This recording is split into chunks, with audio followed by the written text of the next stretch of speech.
Oh, we are here. It is Saturday night. It's Friday night. It's Friday night. It's not Saturday night. Wrong podcast, TJ. Welcome to Blood and Popcorn, everybody. My name is TJ Rotell. Welcome to Blood and Popcorn. Welcome to Channel 29. Denise, Glenn, it's another glorious Friday night. We are here to talk about some of our favorite horror movies. It's Blood and Popcorn. It was my pick, and I'm so glad I picked what I did. Denise, Glenn, please introduce yourselves. Tell the world who you are so we can get to talking about this 1986 masterpiece, TerrorVision. Like, for sure. Hi, my name's Denise Pantoja, and I totally love horror movies. I totally love the 80s. And yeah, thanks for being here. That was great. In character the whole night. A whole night. You better be. Hi, I'm Glenn. I got dragged off the street to do this or something. I don't know. But it's great to be here. And TerrorVision is a fucking great movie. Yeah. Sure. So if you're new to the show, if you're new to the channel, welcome. Our friends in chat, we see Stony Night, Momo Cat, welcome. Thanks for being here. Lovely host. We got Denise. Stony Night, Heineken in hand. I'm sorry, that's awesome. Couldn't even get a road Heine. We'll talk about that later on. But yeah, this is Blood and Popcorn. This is our horror podcast here on Channel 29, where every week on Friday nights we watch a movie together, have some drinks, have some fun, and then discuss, give it a bit of a ranking system, if you will. And speaking of ranking systems, Denise, why don't you tell us a little bit about how we rank the movies here on Blood and Popcorn? It's a very intense process, so strap in, everybody. Get your thinking caps on. Here we go. Totally. So we broke it up into 10 different categories, and we're gonna give it a score from 1 to 10. So out of a possible 100, you could totally get barely anything or 100. So each of us is gonna rank the movie at the end for our own personal taste, and it's gonna be awesome. We've got things like script, acting, special effects, wardrobe design, music, camera and lighting, editing, and then overall enjoyability, because sometimes things can score really high and then you're I don't think I want to watch that again. And then sometimes things can score really, really low and you're I'm totally going to watch it again, I kind of want this Denise forever now. This is agreed. Wow. This is my favorite Denise. Yes, that's exactly what we do. And what gives us the right, you ask at home? You say, hey, TJ, what's giving you guys the right to talk about these movies? Well, I don't know. It's a movie, man. We're going to talk about it. We're going to have some fun. But we are three giant horror nerds and film industry peoples, producers and actors and the like. We just really love horror, and we love it in all its facets and forms. And we have a mad respect for the genre. So, where we might be a little harsh sometimes on a movie, Leprechaun 2, And four. Leprechaun Hood's the best. Where we might oftentimes be a little harsh on a film, we do still love and respect that and the people who made it. So to all you horror people out there, thank you for doing what you do. Thank you for giving us a reason for the season. And Glenn, tell us a little bit about the Gooch. Glenn. About me? Yeah, you got dragged in here from the streets. No, I'm kidding. Yeah. I don't know where. Help? Here I am. Some weird blue and pink door. I don't know where I am right now. You're in an Argento movie, man. You better watch your shit. Oh my gosh, you totally did Channel 29 colors. That's some hard colors. Oh, you did do Channel 29. I didn't even have my Channel 29 colors up. I love it, Glenn. Cool. Yeah, so it was my very intentional. Last week we watched the first 5 Leprechauns. We did a 4-hour podcast. We're not going to do that tonight. So you don't have to worry about being here for 4 hours to watch the whole thing. But we did roll a D6 last week, I think, and I got to pick the movie, and I chose the 1986 classic. I saw it when I was a kid on USA Up All Night, and it stuck with me for fucking ever. Up all night. With Rhonda Shear and or Gilbert Gottfried, depending on when you watched it. That's true. But I picked TerrorVision because I have very fond memories of this movie on VHS and on USA Up All Night. Subscription! Oh, hello, Estonian Night. Thanks, man. Thanks for the gift sub. Welcome, Grubbiny. Dania. Oh, what's up, Death and Saints? Welcome, Grubbiness. Hi, Death and Saints. It's Astonia. It made me so happy when you type that out. Yeah, so but it's just a really weird movie. Like I love really weird horror personally, and this one really is high on the fucking weird movie scale, Weird. man. So like so I when tasked with the decision, this epic decision, what do you pick for our first solo movie? I ultimately went with something near and dear to me. What's up, Epic? Very near and dear to me, which is TerrorVision. And I'm glad we did. It was a bit of a struggle. I thought it was on Amazon. It was not on Amazon. It used to be. It used to be, but they didn't take the picture down for some reason. So I was sending people Amazon. But ultimately, we got it on the screen and we got to see it in all its glory, and it was fantastic. Don't forget, there's chat commands now, and as you can see, there's also alerts. Emotes are on their way. We'll have those probably in the next week or so. But if you want to find out more about the show or the people in it, you can use those chat commands. They're below. They're right below this video in the About section. But guys, TerrorVision, what did you think? Let me ask you both this question from Jump Street. Do I have both of you seen this movie, and or did you remember it well enough to be able to recall it if you did see it? Do you want to go first, Glenn? Sure. I had originally seen it much younger I don't know how old I was.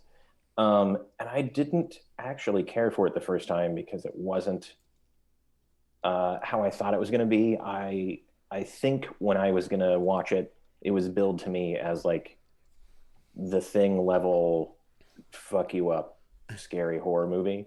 It wasn't. And then I watched it again later with these lovely, lovely people here. And I don't think I paid attention that well that time. There might have been some drinks involved. We might have had a couple drinks. Plead the fifth. And definitely watching it this time, it's very much up my alley, and I'm ashamed to say that I did not give it the fair shake that I should have the first two times. That warms my heart so to know that I was able to do that for you tonight, Glenn. I'm very happy. That's made my night. Out of this, oh, go ahead, Glenn. I was going to say, out of the 6 movies we've seen so far, it might rank high, but we'll see when we get there. Absolutely. 80s Denise, what were your thoughts on TerrorVision? Well, like overall, the aesthetic was totally up my alley. So I give it 2 thumbs up there because I loved everything about it. I really, really enjoyed it. I didn't remember. I have seen it before, like a long time ago, and I didn't remember it at all. I didn't know what we were getting into. So, like, this was it was a journey of discovery for me that I didn't know I was going on tonight, and I am so happy that I went on it. And I just wanted to thank you, TJ, so much. Oh. I realized that 80s is very Alexis Rose. And she somehow brings it out of the 80s. It's amazing. Anyway, I totally loved it. Anyhow. I thought that was great. Epic, that was seriously one of my favorite scenes in the movie. It's so weird. Oh yeah, spoiler alert. If you were planning to watch the movie and be surprised by it, this is not the show for you. No. We're gonna be talking about the show for the next hour and a half or so. Abound. But yeah, dude, that was great. And yeah, Astonia Night, the music in this movie is fucking rad. It's such an 80s horror soundtrack. Oh man, everything caught me right about away. it. From Jump Street. Speaking of Jump Street, Glenn, can you give us like a little synopsis of what TerrorVision is? Your own synopsis. Ooh. I mean, you can also read it off the internet. That's fine. Could. That's fine too. I should have had it pulled up. Oh no. I should have told you. I was Here, I'll whispering send you that, the I link. guess. I'll send you the link. The Wikipedia link right here. I mean, I should be able to do it. Oh no. There you go. On the thank spot. you. Putting them on the spot. Ooh. Hey, we're a team and we can totally support each other. That is a long plot synopsis. No, read the bottom, the Glenn's second notes. paragraph. Glenn's notes. The story follows the second paragraph. Oh my God. Oh yeah, sorry. Wow. Professional I am. The story the story follows an alien creature sent to Earth, which ends up inside a house where three kids must take care of it to prevent it from going into a hungry rampage. While not a critical and commercial success, we don't have to read that part. It doesn't matter. Yeah, so that's the gist.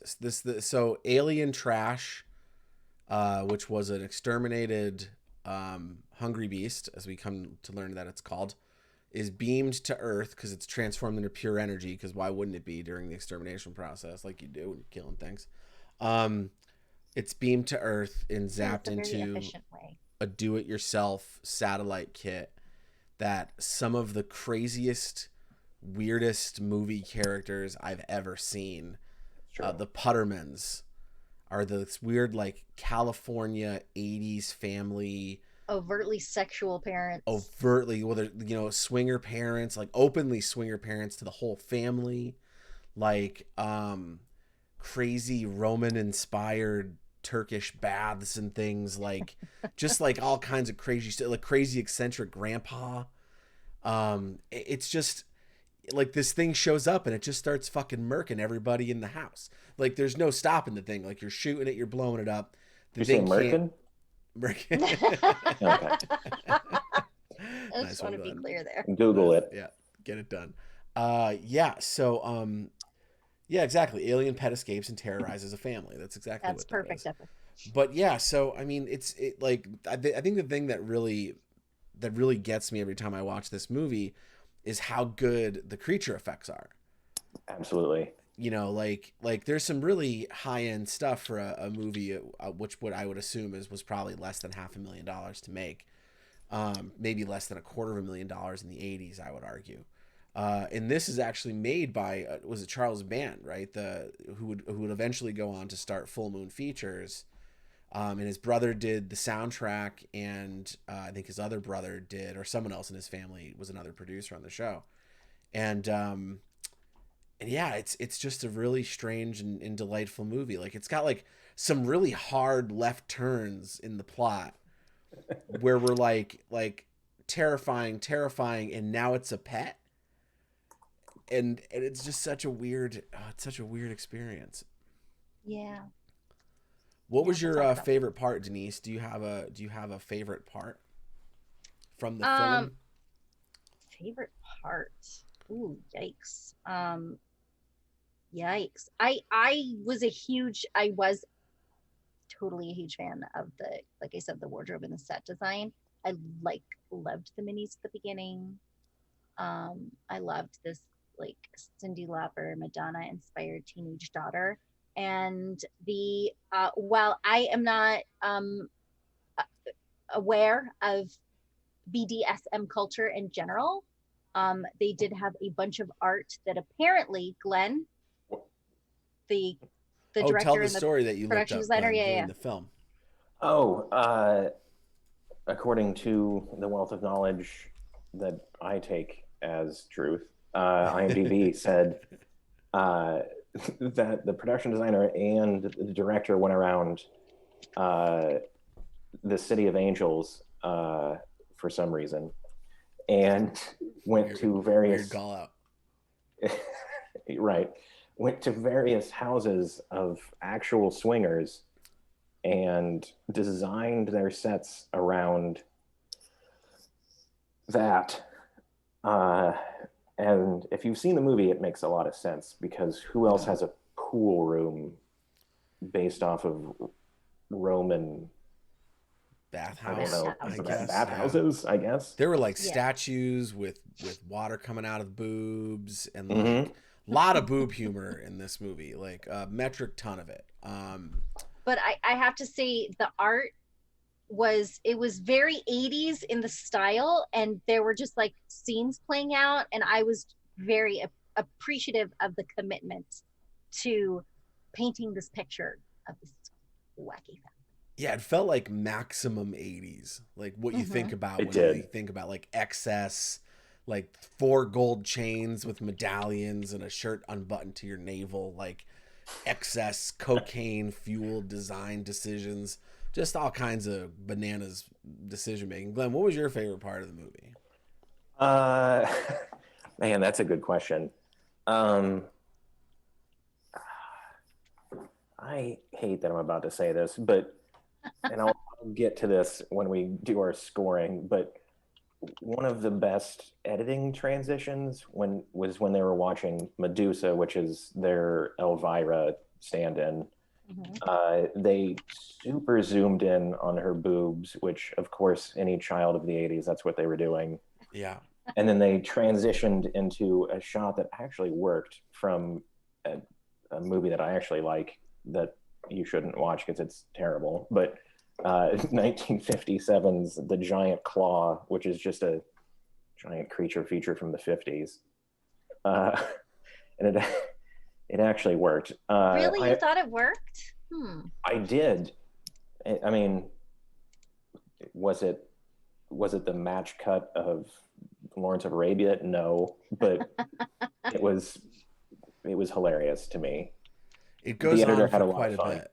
Like it's a very long process to get to the end of that joke, and then it stays there for half a tick. It does, and it really lets you know in that moment what this movie is and what you're about to experience, and you do. It delivers on that 100%. I actually love Epic earlier. I think it was Epic. Who had talked about? Let's see. When the head popped out, yeah, Epic was saying the bedroom scene is the scene that always stuck out to me, and specifically that moment where like the parents and the other couple their heads are sticking out. We already know that this is the monster impersonating their heads with his crazy tongues. And then the kid says, "Where's Grandpa?" And Grandpa's head pops out from the sheets. Yes. And you're just like, oh my God. Like the only other movie that this very much reminds me of in that scene is Society. It has very, very strong Society vibes. And listen, folks, one day I'm going to pick Society and we're going to talk about it. And I'm telling you, I'm warning you now. A lot of alcohol. There's going to be a lot of warnings on that movie because that movie is fucked up. It's super fucked up. It's on Amazon, I think. If you don't find it, I'm wrong. But that's on the list. But it has that weird vibe. And then throughout the rest of the movie, I just love this constant theme that like the kids have no idea what's going on. They think their parents are just in the other room swinging with Grandpa, and that's just what's going down. That's how we're doing it. And they're like, yeah, like who cares? We're gonna make $1 million. Our whole family's dead. They didn't put two and two together. I can't wait till we do Society. Oh, I can wait. I can totally. The shunting, I know, right? It's so good. Oh. It's so good. The special effects are fantastic in that movie. That's why I love it so much. And this again, the music. What? On the What did you say? I said, get out of my boxes. My boxes. Hi-oh. In the spreadsheet. I can't type because your cursor's in my boxes. I'm in a different state. I don't care. It still affects that. It's real time, okay? Yeah, it is real time.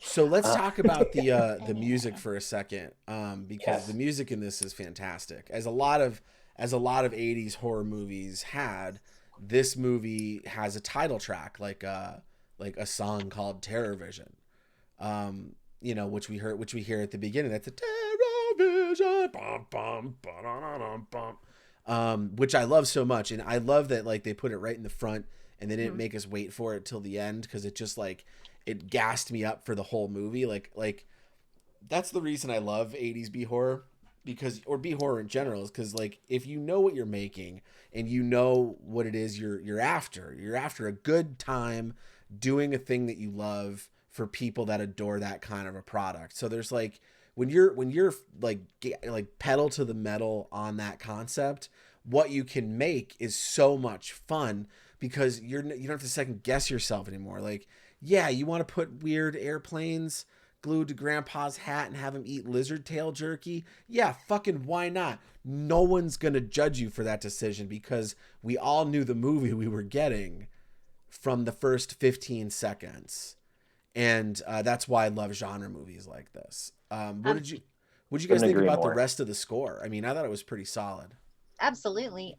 Like I was gonna say, like you said, it set the song at the front. It set the tone, and it was exciting. It was upbeat, and it kept the energy up. Mm-hmm. It did. I loved it. Well, Glenn, I know you collect a lot of like horror vinyl. Like you're pretty good to go to for some horror soundtracks. I was gonna say that I'm the least. Well, you have like you have a bunch of vinyl and horror, and you know horror music. So I'm curious in your take. What did you like as compared to like other music of the time? Would was this pretty good for you? Did you enjoy it? Did it add anything to the film? Did it take anything away? No, it definitely added. It definitely set the tone, especially since it was over the credits at the beginning, where nothing was happening except static, basically. TV static.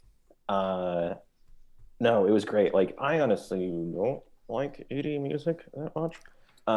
Get out right now. Yeah, it's fair. Go. It's fair. It's fair. I should rephrase that. No, whatever. I'll stick by it. Stick with it, Glenn. Stick to your guns. What I loved about it was that it is so, I don't even know how to put it, like campy and over the top isn't right. It's just so, it's like punch you in the face 80s, even though it was made in the 80s. So that makes sense. Genuine, like in a weird way. But it just feels like a cocaine fueled night in like 80s Hollywood. Like, yeah, Charlie, listen, man, I got the song in my head, man. I'm gonna pluck it out right now. And he's like on his synth, just like blowing lines off the top of the fucking keyboard. Like girls in the back, like classic 80s Hollywood. We're not suggesting though that the Brand family were cooking. No, not at all. I'm saying that's the vision that the music invokes in me is like, because it's definitely so crazy. Contractors made that song. Contractors. Well, I don't know. But yeah, no, I mean that was a lot of fun. What I really liked about too was the camera work in this made me feel, and I'm curious on your take on this, Glenn, because you're such a student of like camera, like you can spot like an Argento film, you know what that cat's doing, right? Are you calling me dumb? No, not at all. I'm just kidding. But the camera work in this, I felt like there was a lot of like that dead on close up, like spike the lens, like creep show. I noticed that as well. Hard light, like on the death scenes. I thought that was really fun, like because you can look at this and go like, oh, the camera work's a little shoddy, but when you put the whole thing together, like this thing is when you break it into its individual parts, each part is kind of like, eh. But then when you start to put the pieces together, it really starts to take shape and all the dots start to connect and you're like, oh, that's why this was shot this way. Oh, that's why they did. This is actually really smart. I'm sure this is how they save some money. So what were your thoughts on overall camera here, Glenny? Glenny. What are your thoughts, Glenny? Glenny. Give us your thoughts, Glenn. Boyle. I would say that,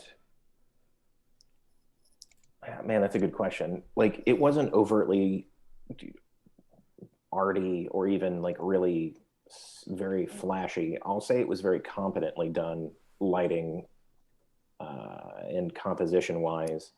I'll give them credit. Like every time that they were in the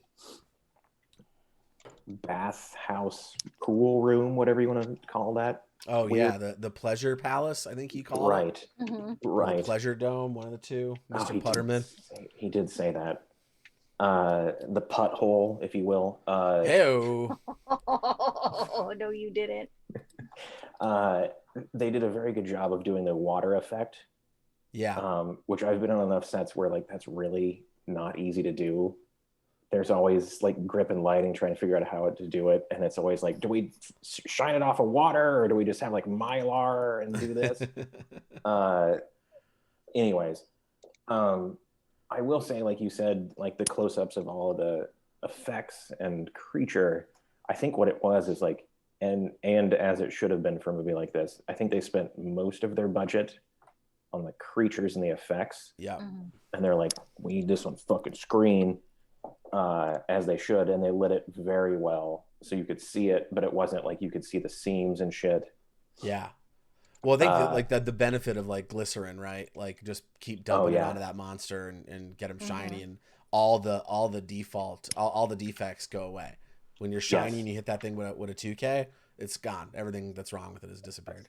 Absolutely. This is one of the most gooey movies outside of society. Built on lube, society is. From the 80s. I would be remiss if I didn't mention that, like, it's probably Methicil, which I think I'm saying right. I have to say that because I used to live with an effects artist, and he made this. How'd you spot that? Because of the thickness of it, or what? Like, it's the goo that you see in every movie. It's the clear shit that Alien drools. It's the goo in society. It's the goo here. It's basically your clear, corn syrupy looking glue, but they make it because you can clean it up like slime. So much fun. So they put we are the general consensus right now, I think, betwixt us is that they put the money into the creature, and typically what that means is you're going to suffer in some other places. I don't necessarily think they did. And Denise, I'd love to get your thoughts on the acting in this movie, because I thought it felt very, very correct for the movie I was watching. But I'll let you elaborate a bit on what you thought. Oh yeah. 100%. I think that I'm trying to decide the acting score. I'm going back and forth a little bit here, because was it Othello? No, but for the story that they were telling, it was there. The commitment to this silly story was there. It was perfect. It wasn't overdone. It wasn't underdone. It was just right. So I think I might have to adjust my score to go a little bit higher, because I wasn't, you know how sometimes when you're like watching something and there is no commitment to the script, they're just there for a paycheck, or they're bad actors. There were really good actors in this one, and they just treated it with the respect that every script should be treated with.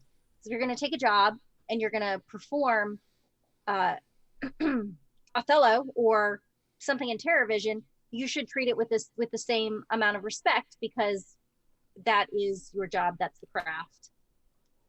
So I appreciated that everybody was just the right amount of committed to the subject matter, and it did none of it bothered me at all. I loved it. Yeah, I feel like you had a bunch of really good actors, and I think they did. I think they actually had a bunch of really talented people on the screen. And then I think the director came in there knowing what the movie was. Like, because again, like, I really feel like they knew the movie they were making here. Like, they understood the story they were going to tell and how they were going to best represent that on the screen. And I feel like the director came in and like had like couple good takes, and then was like, okay, now turn it up to 1,000,000. Like, take your character and turn them into a cartoon version of that character, but keep the performance. Like, commit to the new character of this cartoon character of an 80s archetype, and just really, really go for it. And then I think they did. And it was great. I'd like to say something else about that. I noticed not very far in that there was no cursing in this movie. Yeah. There was like one hard bitch. And then I think there was like a crap or damn something in there. But it's hard to convey the severity of a situation, right? Without cursing for, I think, most people. I know some people could do it because they didn't grow up talking like sailors in the 5th grade like I did. But to be able to say those lines like, ew, Squidsville, mommy, Subscription. convincingly. I mean, there's so many great sound Epic. bites from this movie. Like, Epic coming in hot. Epic. Aw, Epic, thank Subscription. you. Thank you, Epic. Thank you. Your subscription is so perfect for this movie. Metal. Oh, it fits. It fits. OD would have been proud. But yeah, I mean, to be able to deliver these lines without seeming too hokey, I think is a testament to everybody's skill. Yeah, I agree with that. Where you're like, yeah, that's just how they talk, you know? We're not, because it's so, what were we watching? Where I was like, it's super, super weird. It might have been a TV show or something. I don't know if you remember, TJ, but I was like, it's very odd that there is no cursing whatsoever. It kind of took me out of the story, and I can't remember what it was. Well, because it's got an R rating. For the gore and the sex. Yeah, the gore and the sex. But that's the thing too. You don't see anything. Right, except for channel 69.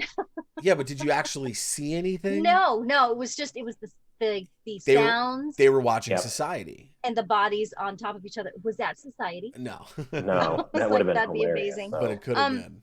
But yeah, 100%. There, it was just the art on the wall. Yeah, none of the characters even got undressed in that way. By today's standards, I wonder if you couldn't get away with a PG-13 rating on this movie. Maybe. Because it's it really, like, you look at, like, it doesn't have the language. It keeps to PG-13 language guidelines. I guess the simulated sex, the sexual discussion, you could dance that line with. The gore isn't overt. Like, you see Grandpa's head suck in, but, like, no one's getting ripped in half or getting. But there is a lot of goo, like Glenn There's said. goo, but there's no blood. Yeah. That's what the MPAA would rate. Right. Like, that's why you'll see movies sometimes characters will have black blood or green blood or blue blood, because as long as it's not crimson red blood, the MPAA is like, yo, it's ooze. You're a robot. It's oil, whatever. Right. So, but yeah, I would wonder if it would be ever re-rated. Go ahead, Glenn. Kubrick famously got away with doing the Shining trailer, which is just the opening of the Overlook Hotel elevator.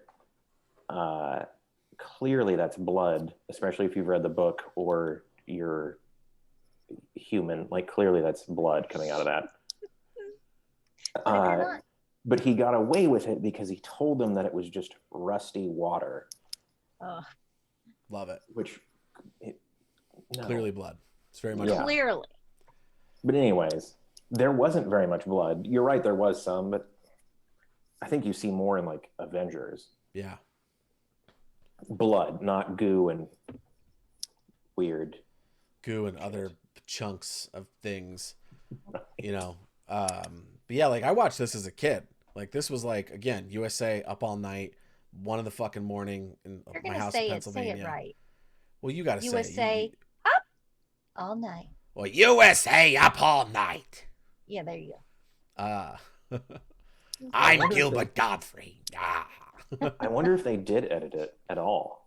I wonder if I don't think they would have had to for late night television in the 80s. Probably not. If anything, it would. I think the only thing they'd have to edit it for would be time. Yeah.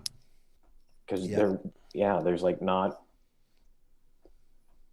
I don't know. Yeah. Well, speaking of the editing, I thought it was pretty well utilized here. I know, Glenn, right? I'm pretty good at that. I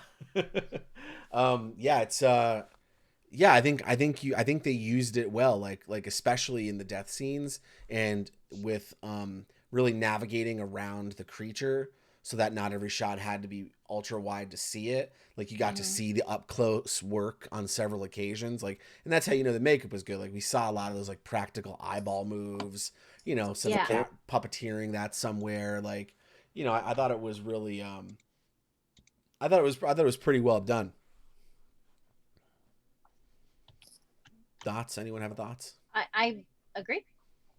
Yeah, and I did notice that I know we moved away from camera, but I did notice a lot of the close-up stuff too. And that felt very 80s to me as well. But I think they did a really good job at because obviously the bigger your creature is, the more expensive it is to dress the whole thing, to fill the entire frame with a big old monster. So limiting that is definitely helpful, especially if it's something that you have to continually dress with goo. You know, things like latex could be breaking down. Yeah. And that's when those close-up shots get really important. But yeah, I did notice that transition from the cleavage to the movie. And that was funny. I don't know if I have as much appreciation for it as you do, Glenn, but it was, hey, listen, we're different people. That's right. Sure. Different people.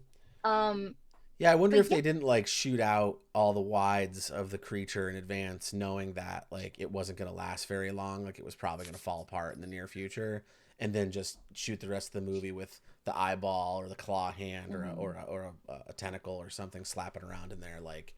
And then when you put it together, you know, you piece it together, it all works. You know, it feels like he's really there. It's really great. It very well could be. I kind of want to watch it again and see if how many times the actors are in there with it. Yeah, you might be right. A lot of the wides you never see the actor. It's a plate of the room, and then squiggly RGB lines come in, and then he appears. He and with movie magic, even if it was something like we're just going to do all the close-up shots with the actors because the whole monster won't be ready until 2 weeks after we shoot, and then they just do pickups or something like that. Like that. Right. That's the beauty of having the different options available to you, or making sure that you pick up. It's true. Closer. Yeah, you're only there once, so might as well get it all. Mm-hmm. Oh, so let's see, what do we got? Yeah, dude, epic when Medusa cracks the spaceman's helmet at the end of the movie and his head explodes. That was great, because you saw like you saw the head moving, like the prosthetics moving in that dude's head, like you knew it was gonna pop, and then it did, and it was so gratifying. And then on the close-up, when the kid's like spaceman, you see an eyeball stuck to the glass, and it's like, oh, it's that attention to detail, because they didn't have to do that. They just painted the inside of the helmet. They could have just painted the whole thing, and we all would have been like, yeah, that's fine. That's what happens when your head explodes in a fucking space helmet. But they did it. They stuck an eyeball to the screen, and that's how you know the people that made this movie love the genre. Because for people like us, that's like, yeah, that's perfect. So should we talk about the effects now? Let's talk I was gonna say, like, I want to stop on that. Like, if you really pressed me and I didn't give my stupid editing answer about my favorite part, it might be that about the helmet. Which I'll give you a hot take. I think this makes it one of the most realistic space travel movies there is. Because of that. He loses pressure. How many times do you see extraterrestrials or somebody going on a different planet die because their fucking suit fails? A certain unnamed movie that was a prequel to Alien definitely didn't follow that rule, and was it begins with a P and ends with Prometheus. Was really dumb. Like, it's the planet fucking Alien lives on, and humans can take their fucking helmets off. What the shit? But I mean, that happens in all sci-fi. But it happened here. Like, his helmet got cracked and he couldn't live. Like, when do you see that ever? Yeah. Right. No, that is definitely something to appreciate. It's funny because we were watching CinemaSins the other day, and they did Galaxy Quest, and I was like, how dare you? That movie is perfection. But they were like talking about how one of my favorite parts of the movie too is when Guy is like, is there air? And Tony Shalhoub's like, did you guys ever even watch the show? Tony Shalhoub kind of like sticks his head out a little bit and he goes, feels all right to me. And the CinemaSin was that it might have taken another minute or two for somebody to like feel the effects of a different atmosphere. Tony Shalhoub puts on a master class in that movie on how to do comedy. Oh gosh, just perfection. Oh, he's so good. He's so funny. I feel like he's very underappreciated in our world. Yeah. I don't know about other worlds. So, how many sunglasses do you have? I have a bunch. I put a bunch here by the desk. I like put them on. Now I want to get my sunglasses. How many pink ones do you have? 3. Listen, Brad helped me with the colors, and I really dove into the pink side of it. My XLR cable is pink, and there's my blue ties for it. I really like to go on theme with color when I land what I want. So, color's not my thing. Are these good? Do they match my thing? They do. You look fabulous. So the what is this algae? That's a good question. What is this algae? The Ouzo Martini was hilarious last Sunday night because he just pours whatever booze is in that bottle into a cup and then puts umbrellas in it. No martini, no ice. Yeah, just like margarita. No, it's supposed to be a margarita. It's an Ouzo margarita, and it's just Ouzo. Ugh. It's just pours. That's it. It's Ouzo in a glass. What a. Well, no, they didn't have Ouzo, umbrella. So it's just supposed to be a regular margarita. Oh, so it's just the margarita mix then. Exactly. That's it. He did a terrible job making that drink. Although, go ahead. You ever had Ouzo? Mm-hmm. No. Yeah. I will have to say though that I did, since we're on this scene, that I did have to take some action away from the script for the homophobia. Fair. Yeah, there's a lot of stuff that happened in the 80s that really would not get rampant made in the 80s. It's disgusting how very well accepted it was. And though a product of its time, it will still suffer from my rating. Your wrath. I mean, that shit didn't die down until 2 years ago. I was gonna say, sadly, like seriously. Yeah, no, we're still there. We're still there, everybody. Oh, we every time we watch something like early 2000s, be like, that would not be a thing today. Like, and while some things I think that society's gotten a little sensitive on, there are some things that, good God, we should have done something about way earlier. Yeah. Like, Yeah. You cringe when you hear it. I don't know how to spell Ouzo either, Estonian. I have no idea how to spell it. It's lost to me. Estonian Night is correct. That's how you spell it. Ooh, so. Oh, you like a niece? That makes sense. My family cookies have anise in them. You know what I like? I like a monster with a lot of teeth. And I think this guy had that. But I'm like, he does die right after that. Estonian Night, you're absolutely right. Yes, which was I appreciated. So it's like it's a little bit of, it's like, all right, okay, cool. Yeah, at least he wasn't a hero. Yeah, thank God. But yeah, so the thing with this many teeth, you'd expect it to pull you in and like chomp on you until you're bits and pieces, but you don't get that with this guy. No, the hungry beast dissolves you with like some sort of injection of stomach acid through his pincer, and then ingests you're the goop on the floor with his tongue. However, OD takes it a different way. OD, never to be outdone, gets the wrath of the creature's full force when he was a dick. Alien type head comes out. He's got an alien tongue too, and that one bites his face off, and that it's like direct delivery of the acid, and he's just gone. He's gone. The message there is, don't mistreat your fucking pets. Real talk. There and okay, we're gonna get back to let's get back to the monster real quick. So, ew, he was so ew, but in the best way. And it has been deemed that I am not allowed to approach the monster when such thing happens in real life. TJ said I'm not allowed. You'll be dead instantly. You'll be the first one to go. You don't know that. I might be able to make it my friend. Because he's just a sweet little puppy. He's a puppy, alien puppy. and they threw him away, and he just like the whole How to Train Your Monster segment. Yeah. They're teaching him everything, and then I started to feel for the, and then he made like little noises, like little animal noises, and he was like, oh, and I was like, oh, okay. Yeah, and then he digested OD with his tongue. Because he was rude and he abused the puppy.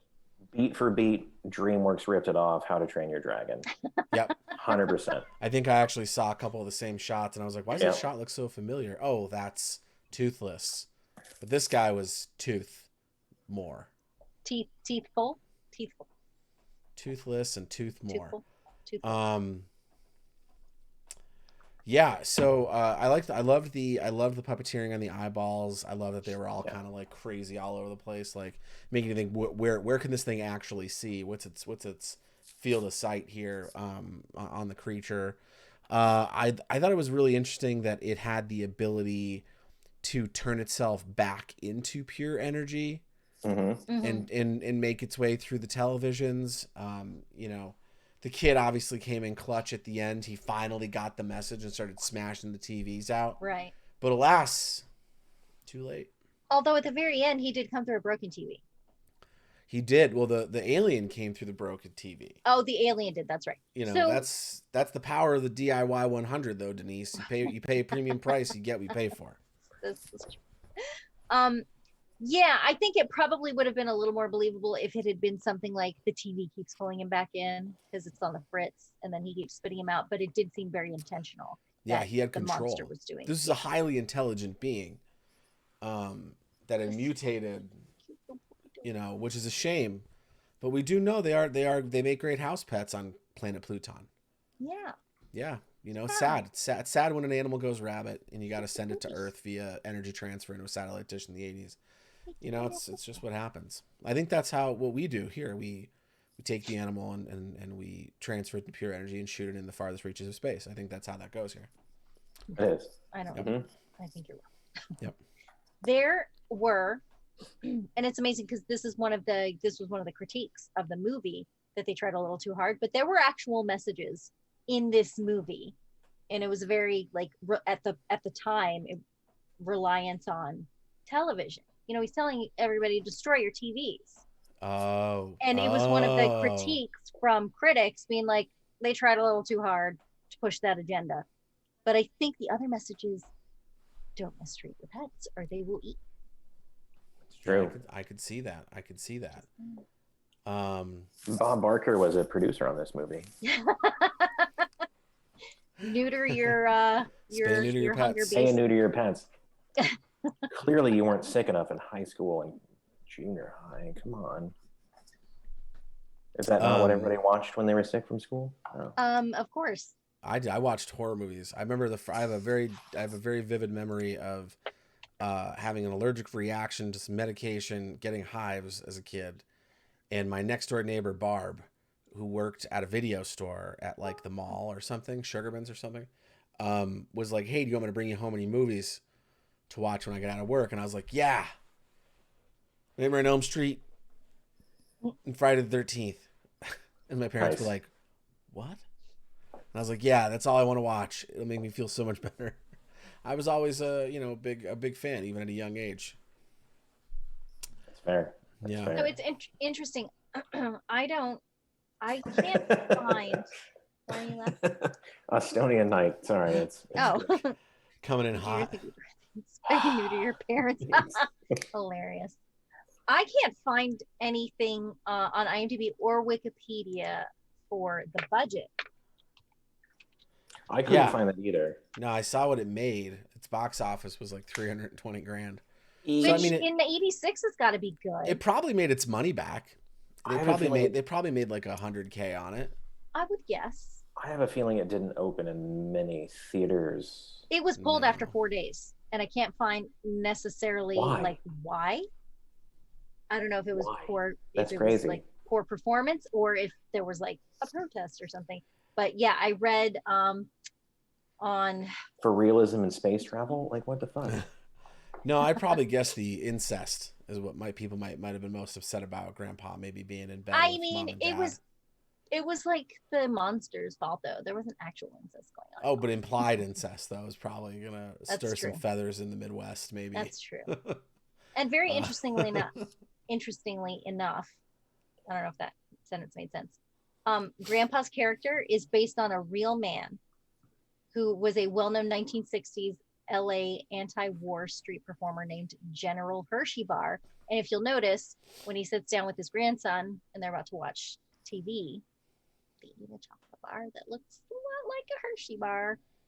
It's a hearsay It's really bar. interesting.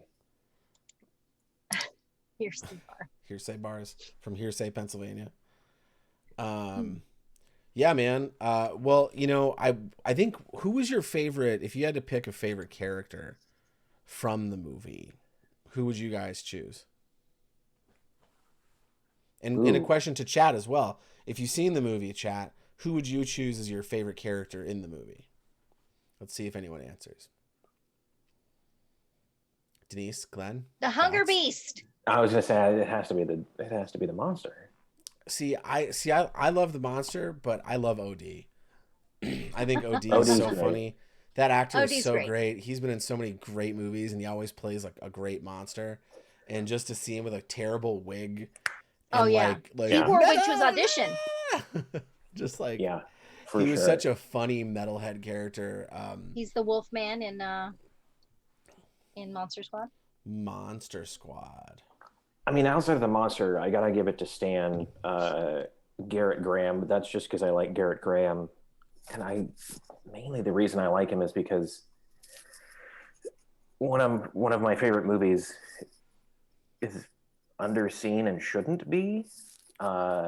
Used Cars. It's the second movie Robert Zemeckis ever directed, but it was the real movie that ever like really got any distribution from Robert Zemeckis. And it's Kurt Russell and Garrett, and they're just slimy piece of shit, gross used car salesmen. It's super dark comedy. It's been a long time since I've seen it, so I'm sure there's some less than awesome jokes in it. Well, we'll have to review that one on our new podcast. I was going to say it's not Popcorn. horror. Popcorn, yeah. And popcorn. And popcorn. They're so good. Shouldn't recommend movies that aren't horror movies. Well, What are you gonna do? I also don't know if you can Find find it. Yeah. Like, listen, we're gonna be watching some movies that are not really acceptable in any standard, but because of the time they were made, were for some reason or another deemed acceptable then. And clearly we want to be on the sensitive side of things here, but we are going to be talking about movies that probably don't have entirely the right way of doing things. But at the time it was a weird time. It was a very different time, thank God. But just kind of the disclaimer for the show in general. Be warned. There is some, on a serious note, there is some pretty triggering stuff in a lot of these movies. For sure. Yeah. Well, I mean, horror. And we'll do our best to point it out and be like, yeah, that shouldn't be aware. Yeah. Maybe. Yeah. There's, especially since we're going back. We're going to be going back a lot, 80s, 70s, things like that. We will definitely run into very problematic things. But it is part of the history of this particular genre, of cinema in general, of our fucking society. So we should definitely explore and discuss and, remind ourselves as a whole how far we've come. Absolutely. I mean, as humans and culture and society, like you Artists, said, like we can see things that we used to enjoy and like maybe glossed over, and as we've grown older and aware and cognizant of our fellow humans, we can see the errors and the misjudgments and things that we enjoy still or used to enjoy. But calling it out, I think, is a good thing to do. Mm-hmm. Yeah, But also, I know. It's like you watch some stuff now and you just like, yeah, even things that aren't that old, and I won't call them out by name, but like there are some TV shows not even 10 years ago where you're just like, what the Oh yeah. Yeah, like ones sure. that I loved, and they're just like, wow. But you know, Jumping let's Grease is underrated. speaking of, then let's take that back to the script in general. So, you know, in regards to the script, I gave it points for originality because I think having something like, you could have just thrown an alien at us with that creature. You didn't have to give it a backstory. You didn't have to give it an explanation. You didn't even have to show where the hell it came from. It was the 80s, man. That thing could have crawled out of a fucking dumpster that had like a vial of acid thrown in it, and everyone would have been perfectly fine with that. The movie would have been a half hour longer or a half hour shorter, but like, you could have gotten away with that. So I really respected the fact that they wanted to tell a story of a house pet from space that goes rabid, that it gets disposed of, and ends up by, you know, fateful cock up at this weird 80s family's home and destroys them, absolutely tears them up. And like I said, like I gave it points for that. I gave it points for knowing what it was and really riding that line well. I thought it stayed right on the tracks. Like it never deviated from, like it never took itself too seriously. It never tried to, which I thought was really, really great. What did you guys think? What were your general thoughts on the script overall here? I thought the dialogue was terrible, but also perfect. Go ahead, Denise. Oh, okay. Yeah, I would agree. Dialogue was terrible, but perfect. They created an entire world where everything, I bought it all. Like everything felt right. The silliness of Grandpa, because it was a little over the top, the way the daughter was and the way the mom was and the husband, but also, was it over the top for 86? Yeah. I think it was done really well, and you can always have a bad script shine when it's well acted. Yeah. Mm-hmm. You can also have good actors fail with a terrible script. So it is an amazing dance that has to be performed between the script and the actors. And I think them believing in their performances helps sell the product overall. So the script to me was good. The originality, like you said, TJ, was delightful. It was actually really, really refreshing. And even in such a short amount of time, what was it, 83 minutes or something like that? Yeah. Even in such a short amount of time, you get this whole this whole arc for this monster, and you realize where he's coming from. And then I don't know if I was alone in like feeling for him at one point, because when you start making like little animal noises, and then he's like, cool, he's okay, and they're cool with it because they don't realize the parents are actually dead, and not having a 5-way with Grandpa. The old Grandpa 5-way. The old Grandpa 5-way. Haven't seen that since 86. Oh wait. And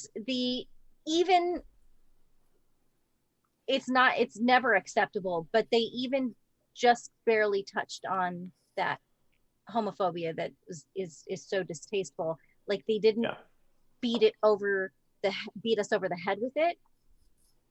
So I can appreciate overall that it wasn't as problematic as so many others are from that time period. You almost wonder if it wasn't intentionally, but because I only recall one time. Yeah, it was and the just dude was greased right afterwards. When they were talking about Spiro. Yeah, with the message of the television and destroy your TVs. Like I almost wonder if that wasn't put in there as a message. His death immediately after could have been on purpose as well for that particular transgression. I don't know, because I don't know the writer, but that it's always something to think about, the different angles that people might be coming from. Glenn, what do you think? I wouldn't want to give it I wouldn't want to give it too much credit and like saying it is ahead of its time and like being super progressive, but No. it is possible that they did put that in there as like a message. Like Sure. truly horror movies especially tend To actually punish. yeah I'm sorry I cut you off. no, you're right, like to punish things that are shit and like actually call out ahead of mainstream other movies things that are issues. This is true. I mean, that's one of the special things about horror. on the flip side, I mean, there's the other side of the coin where like the opposite is true, but more often than not, like usually an issue is breached in genre pictures first, before mainstream films tackle it. Truly, I'm not saying this is what happened here. I don't know, but like it does maybe kind of seem like it. It could, yeah. I don't know. Even the punishment of excess drug use and drinking and sex before marriage, that was at the time when horror really came out, that was considered all bad stuff. So that's why all of these teenagers were usually getting punished and murdered, because they did bad things. I mean, that's still, those tropes still hold true today. You know, that's still something you can see in modern horror as well. Punishment in is the Midwest is a big part of punishment is a big part of the genre, which is you know, what makes it so unique as a storytelling device. So we've talked about, I think, pretty much everything soup to nuts at this point. I think some of the more interesting like mistakes that I caught in the movie were some of the guns in the gun cabinet were just taped together pipes. I noticed like rails and pipes and things that were taped together to look like some degree of a barrel stack. Which I thought was really funny. But yeah, overall, I think it's a weird and wild movie. And if you guys are ready, we can start to talk about our scores here, because you know this is we're at the end of the episode, just about here. So it's time to fill up our popcorn buckets. Feel free to fill up your own there in chat if you saw the movie. You know what we're scoring on. Feel free to throw your scores in yourself. Go ahead. Let's Denise. go over them again, just in case somebody joined us after the beginning. Go ahead. Tell us about it, Denise. Script. We have 10 categories: script, acting, special effects, production design, wardrobe, music, sound design, camera and lighting, editing, and overall enjoyability of the film. Yep. And we're ranking them from 1 to 10. Special effects includes and you can do it in quarters and halves, makeup, and so you can give a 6.25, 6.5, 6.75, 7. Any of those scores are acceptable. And again, you know, this is just our opinion on these things. We don't have to be right here. We just have to have fun, and we hope you had fun watching the movie as well. Who would like to go first? Who would like to dole out their scores first? Are we going full scores, or are we going by category? By category. I think that's how we did it with the Leprechaun. I'm pretty sure that is how we did it with the Leprechaun. Yeah. Feel free to discuss as you go and talk about why you gave it that score. Okay. I'll go first with script. Like I said, I took some stuff off, and then it was sort of like because of the problematic area. I went with 6 for the script. It was a silly story, but it was solid and simple, with one major problematic area, which was overall a short part of the film, but still should be called out. So 6 for me. What do you think about doing it like this? This is just a thought. This is episode 2. What if we went line by line instead of going through an entire score first? What do you mean? What? Like, instead of you going on to acting next, Glenn would talk about script, and then I would. Isn't that what we did last time? I thought we went down the whole list entirely. We did go down the whole list, but I thought that's actually what we were going to do. I thought that's what we were going to do this time too. Oh, we already knew you were going to say that. This is what happens when you're best friends. Yeah, so then, go ahead. Glenn, tell us what you thought about the script. I agree, and this could be because I can't remember exactly what I gave the 3 leprechauns that I liked, even though I do have a spreadsheet. I believe I gave the ones that I liked a 7 because I thought they were, to me, That's correct. it's pretty good. I gave it a 7.5. I probably would have given it a little higher, but I agree with you, D. There was that issue that we talked about earlier, but they did resolve it and also didn't hit on it again. Not that they resolved it well, but whatever. But I gave it the extra half point because I can't remember ever, and I could be wrong. I'm sure I'm wrong because cinema is fucking old. There's never been a monster flashback. Oh my God, you're right. We It did get a does. monster flashback. The monster, Yeah, we like, did. once he gets petted, like, flashes back. When the fuck have you ever seen that in any movie? And that helped you connect with the monster even more. It did. I mean, he got petted by like some dude that reminded him of OD, but all right, sure. I think that was the guy because you kept It was the seeing guy his who sent him gloves out. and he was on the screen. He kept doing like this, like With the studs. people right. of Earth, look at my gloves. They're right in the camera. Right. Um, Yes. Pay But, attention to this. Pay attention to this. Yeah, I gave the script a 6.5. I thought the dialogue was really bad but really good. Like it was like a hard R-rated sitcom. Like and the acting was as such. Like it was very like it felt very much like over the top television acting. And I thought the script played into that very well. So yeah, 6.5 for me on the script. And yeah, would have been a 7, but you know, we deduct some points where we can. And that's what we did. Denise, back to you on the acting tip. I'm actually going to go back to script real quickly because I forgot I wanted to mention this, and I'm truly the worst. There is, excuse me, I'm so sorry.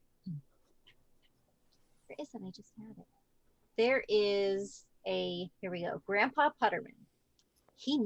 Grandpa knew, and I loved this. There's a quote from Grandpa Putterman that I adore. I've said it before, and I'll say it again. War stories and monster movies are educational. They are survival oriented. They always neutralize the enemy in the end. To be fair, this actually was not the case, but I appreciated that. I'm like, Grandpa knows. He knows. Yeah, Grandpa was hip to the game. He was ahead of his time.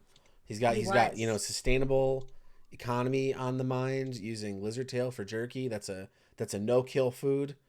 You got the lizard tail jerky. They don't care it's gone, according to Grandpa. He's got him in the basement. He's jerking Those him up. are big lizards. So here's the thing though, like lizard tails have bones in them. Oh. I think. Do lizard tails have bones in them? I don't know. Maybe they're just muscle. Maybe you can make lizard tail jerky. I don't know. Someone figure that out and let us know. But yeah, I think you're right. I think Grandpa was hip to the game. He knew what was going on. Grandpa knew. He's that guy yelling on the corner of the street that actually knows. Anyway, going back to acting. I gave it an 8. The commitment to a silly script was beautiful. I loved it so much. Because it didn't take me out of it. I was right there in it. I was right there with him in 1986, loving every moment of it. Nice. Glenn, what'd you think? I gave it only half a point lower. I gave it a 7.5. I enjoyed it. I agree. They did an extremely good job saying ridiculous lines. I think it was more script that I enjoyed about it. Just like utter ridiculousness and like campy, ridiculous dialogue, but they did it with such conviction that it was actually pretty good. Like you could be like, oh, this is terrible because it doesn't read right, but it's like, no, this is supposed to be a horror comedy. Like, I totally liked that. and they did a great job with it, I thought. Yeah, I agree 100%. I gave it a 7 just because I'm trying to set some degree of a baseline for myself. So like it was Yeah. excellent for what it was, but I wouldn't have classified it as excellent, which is what I would have put an 8 and above at. Yeah. But that's again, as we're finding, I'm a bit harsher of a judge on these, which I think is wild. It is. But I thought I'd be the much harsher I was judge. certain I I would be know. the cream filling here, the gooey, oozy, warm center, saying like every movie's great and I love everything. But turns out, no, I'm actually pretty specific when it comes down to it. Yeah, I gave the acting a 7. I thought it was really good for what it was. I thought they did exactly what they needed to do to tell the story that they were trying to tell the way they wanted to tell it. So strong 7 out of the cast. Heavy numbers for that coming with OD, Grandpa. I thought Medusa at the end. Medusa was like when they're getting pulled into the vacuum, the mouth vacuum. Mhm. Yeah. Medusa was wild, man. She was really funny in that moment. But yeah, D, what do you think about the special effects? I think they were great. I thought I wouldn't even balk at that today, you know? I mean, it's not truly the best special effects you've ever seen, but especially for the time. And I will always say this, I know you will say this, TJ. I think Glenn will say this too. Practical monsters, practical effects are where it's at. Yep. And it brings such a level of believability to most movies. Obviously, you can't have a million Chitauri in the sky practically. So I understand there is a time and a place for CGI, but having that up close personal feel with that monster, and I felt for it. Like, I mean, it was great. At first, I was like, "Ew, gross," and then whoever was controlling this monster, even even without, because the sound effects help when you make those animal like sounds, it tugs on the heartstrings, at least it does for me. But even like the sort of like I think he turned his eye at one point, like the smaller eye, like the small movements helped sell this as an actual character. So that was great. The ridiculous colorful lightning bolts coming out of the TV. Was it the best for 1986? I don't know. And I really don't care. I enjoyed it. But I think overall, I gave the effects, I gave them an 8. I might have to start adjusting my thoughts because yes, if you're thinking about like the best, but I'm looking at this sort of like in a, in like the vocal competitions or the baking competitions where you have to judge that dish and you can't think about either their other dishes or other dishes that have come before and after. Or maybe they do consider the other dishes that have come before and after, but I don't know. This is where I am right now and I gave it an 8. It's pretty good. Glenn, what do you think? I agree. I actually gave it an 8 as well. I just had to double check that I did. Yeah, I did. No, I agree. I will always take practical creature effects, and most of the time practical special effects over CGI, and that's not a slight on CGI. There is just something inherent about it being filmed in the set or whatever, if it's not exactly the set, the faux set that they're filming the miniature on, that will always look more real, because while there are artists that do CGI and they are truly artists, like no underhandedness to them at all, there's something intangible that CGI can't replicate, and I don't know what that is. I wish I did, because if I did, I'd be a billionaire. But there just isn't something you can do with it. And for the practical effects, like, no, they weren't Stan Winston or Rob Bottin level. They weren't The Thing, or they weren't Pumpkinhead. Yeah. They were really fucking good though. The other thing is, like, they were fucking big. That was like a big monster. that was like half a pool-sized monster. That's not easy to do. There were probably 2 or 3 dudes in that thing making it work. And again, like, it was in that set, so it's tangibly there. So, like, always great. I love rotoscope effects, or the lightning energy things, or anything that's basically a cartoon drawn over. Anytime you see lightning in an 80s movie, that's rotoscoping. It wasn't the best. You're right, D. It wasn't the best of, like, the time, but it wasn't terrible, like, at all. So yeah, I like gave it an 8. Like, they clearly had very competent, if not like master technicians of all of their crafts doing their things on this movie. Unfortunately, I don't think it had the hugest budget, so it didn't have much of time or like money to throw at each of these things, but like they did exceptional work. Yeah, I gave it a 7. Again, a lot of 7s in this for me, because I thought it was just right for what it was. I think that to speak on what you guys were talking about in regards to CG effects versus practical effects, you can have a bad practical effect that still looks pretty good. Bad CG effects scream that they're bad. It's bad to the 11th degree, because if it's not blended or lit properly in the world you're in, it stands out like a sore thumb. It feels like it shouldn't be there in the world. Like, if a fucking video game character showed up next to you, like, it wouldn't belong in the dimension you're in. And that always takes away for me, because even good CG effects will do that for me sometimes. Like on the recent It remakes, I thought those CG effects were really cool, but they took me completely out of the story because they didn't feel like they belonged in the world that they were in.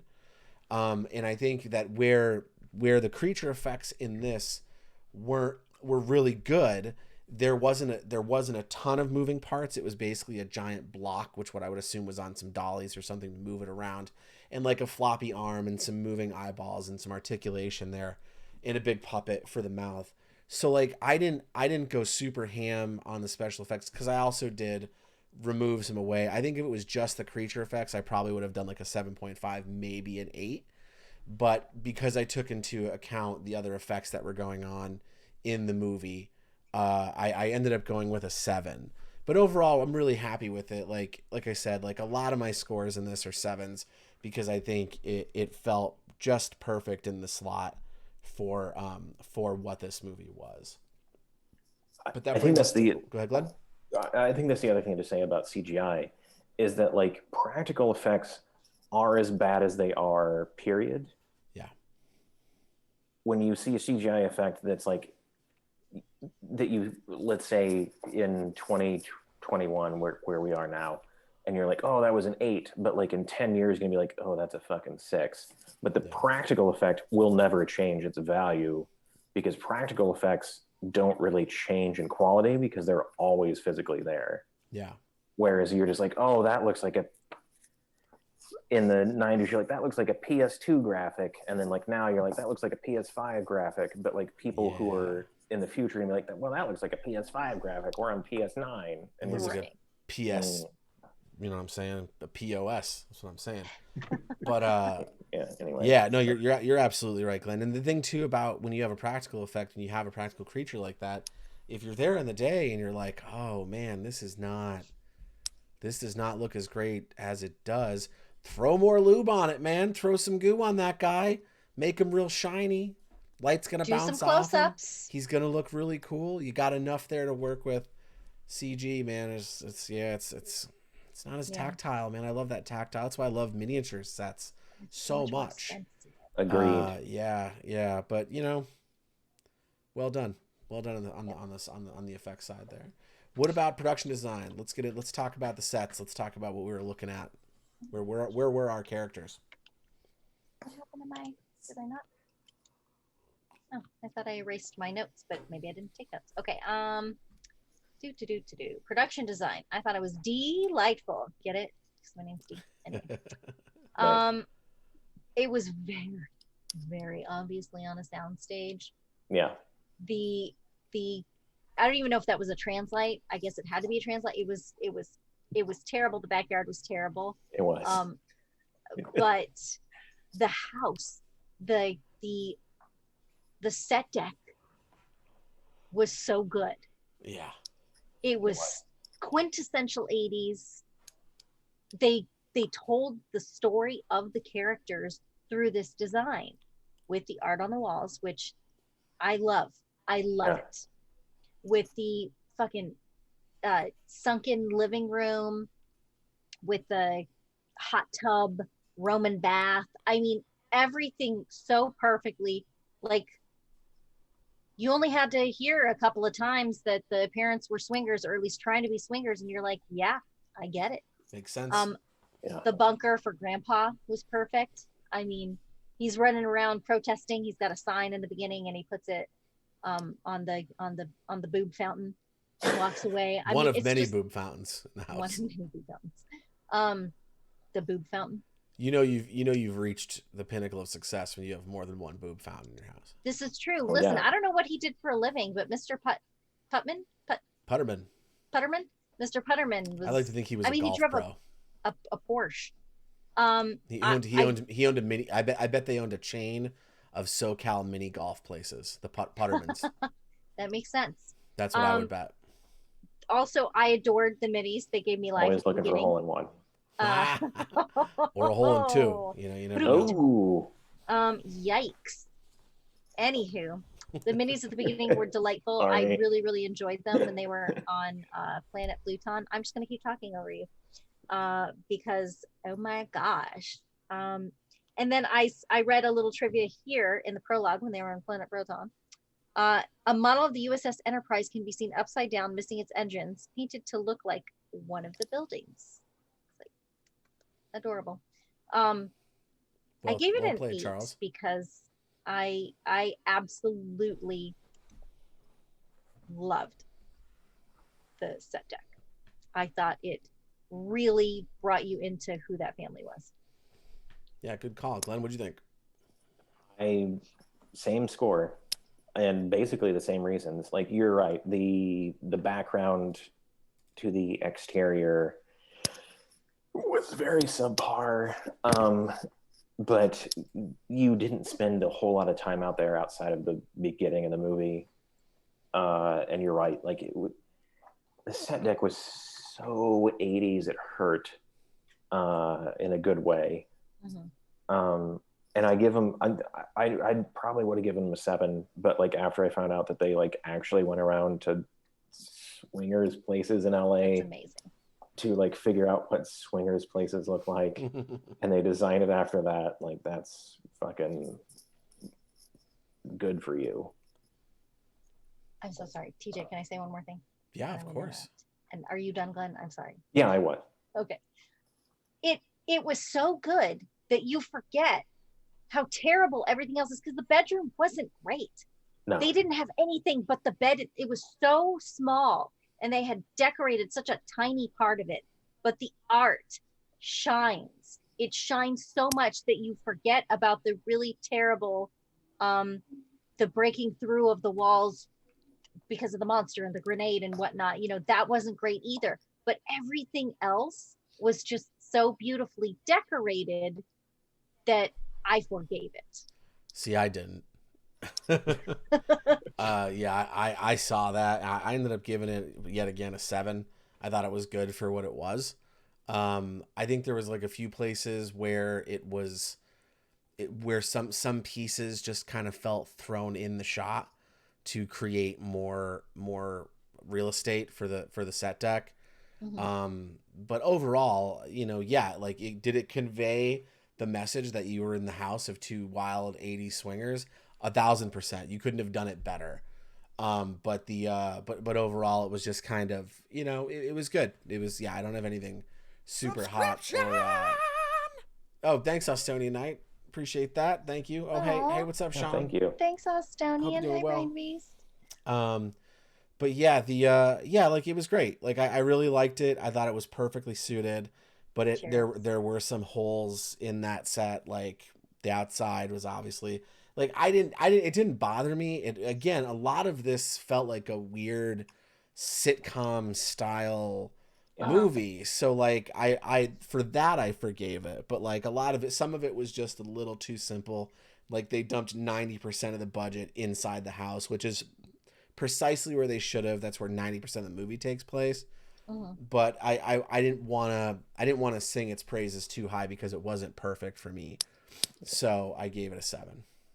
You're right. And what I may be doing incorrectly in my scoring, not that like it's my own personal scoring, but as far as like doling out these, I think I might be letting my overall enjoyment of the film creep into these, and I should probably be a little more critical if we're Totally. talking about it that way. But yeah, my overall enjoyment of the film is coloring my view of like, yeah, I'll forgive that. But if I didn't like it, if I was irritated by some things, I probably would be more critical. And listen, there is no wrong way to do this. Like I don't think I think your ranking, like none of us are professional critics. No. None of us are ultra proficient in these departments.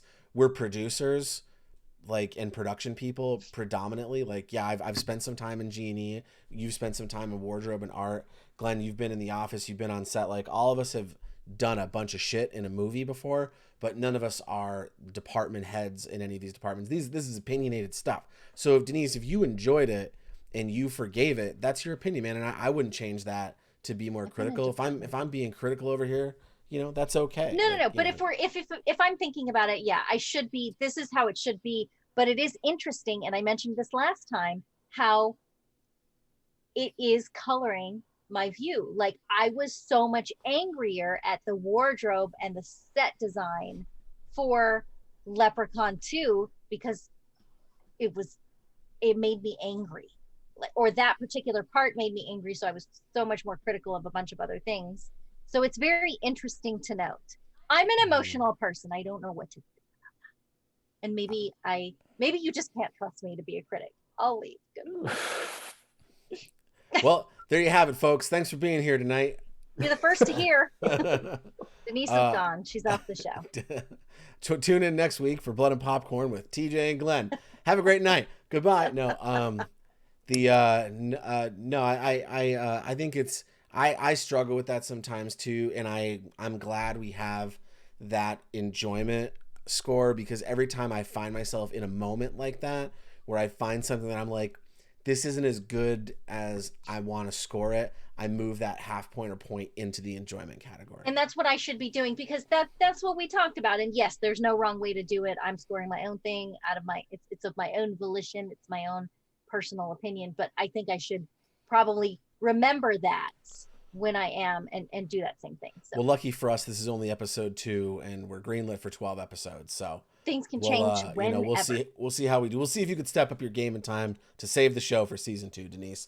But it's all riding on you. So let's talk about wardrobe. Denise, I know this was a big part of this movie for you, and I couldn't agree more. Tell us what your thoughts were on the wardrobe.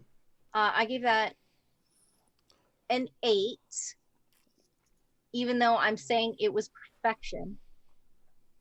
I mean, it's not that it isn't, because there's wardrobe design and there's costume design. That's 2 different things. Costume design is creating things out of nothing to tell the story of these characters. And that's ginormous. So I think I am starting to think of the future a little bit, because when we're talking about wardrobe, we will be talking about costume design at some point, and there are going to be things that are like fucking 12s, right? 15s. I gave it an 8 because I thought it so beautifully and perfectly told the story of each of the characters, and represented the time perfectly. I'm a huge fan of the 80s, in case you couldn't tell. And mom in the leotard at the beginning, and then with that leather dress. Give me that leather dress. I want that leather dress. Oh my gosh, it was amazing. The daughter's outfit, this Cyndi Lauper Madonna inspired getup, I have, and I'm so upset that I couldn't find it at the last minute because I'm still living out of boxes 6 months later. I have one of those necklaces. There were these plastic necklaces with these little charms that you would clip on that were really popular in the 80s. And I have one of those, and I'm so heartbroken that I couldn't wear it tonight. She was wearing one of those along with those like really long fake pearls that you would like double or triple and knot. The Madonna pearls. The tutu, yeah, the Madonna pearls, the tutu, the hair, her eyeshadow. And then obviously the young boy is grandpa's little buddy. Yeah. So he's dressed like grandpa, and that was perfect. Sherman, it was just, I loved it.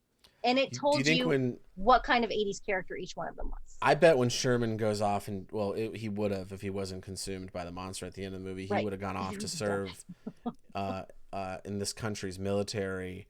Yeah. And somewhere in boot camp, he would have earned the nickname Tank, because then he would have been Sherman Tank Putterman, and everyone would be like, Tank Putterman, man. Tank Putterman was, he was first in his class at in basic, the military base training place. I don't know any military bases. So like Fort Wayne, West Point, first in his class at West Point, Tank Putterman went on to got out of the military, wanted to play professional football. Tank Putterman did 4 years in Dallas before he blew his knee out before the Super Bowl, got addicted to meth. It was a sad story, Tank Putterman, but ultimately, sorry, I can go on for days. Glenn, tell us about the wardrobe. I mean, I really can't add any more than what Denise said, and like that's definitely not my wheelhouse. I mean, the only note that I wrote down was "so 80s it hurts," which I wrote a lot. Like I really can't say much more than that, other than like exactly like the leather dress and the like Cyndi Lauper daughter, and they did a good job with Medusa. Yeah, I forgot about her. Yeah, it was. I don't have much more than that. So I gave it an 8. If I didn't say, yeah. Yeah, I was going to ask 8 for you. You'd be shocked what I gave it, because it got a 7. Yeah, it got a 7 for me too. Yeah. I think it was really good. I always tend to, I mean, listen, this all took place in one night, so I'm not going to take points away for not having multiple costumes for each character. But Mom and Dad got a couple costumes, and I think they were really great. I think they got 3. They might have gotten, Mom got maybe 2. Dad got like 3 with the bathing suit, I think. But the his robe. But yeah, overall it was really good. It was just, like thinking back on it now, like I could probably bump that to a 7.5, but we're here. The score has been made. But yeah, overall, but really, it's your really show. Good. Yeah, really. You're good the king. I am the king. You know what? I'm bumping it. I'm bumping it to 7.5. Do whatever you want. You don't have to. I'm just saying. There it is. I did it. The king. I did it because you're right. It's my opinion. It's my show, and I'll damn well change it when I want. So yeah, 7.5 for I changed mine up to the last second. Pretty exceptional stuff in regards to the genre and the movie itself. Nothing felt out of place. Not one costume felt like it didn't belong on the person that was wearing it. Although you did have a gripe about the bikini. Yeah, and you know what? That's why I didn't get an 8. Bikini, yeah, that's right. The bikini.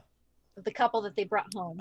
Yeah, for Cherry's bikini. Oh, was that her name, Cherry? Yeah, Cherry's bikini seemed like it was tied with the top straps and the bottom straps over the shoulder, and then they were like, that's wrong, but because some reason we have to keep, so then they cut like another bikini's straps off and like threaded the back piece to like maybe create more tension.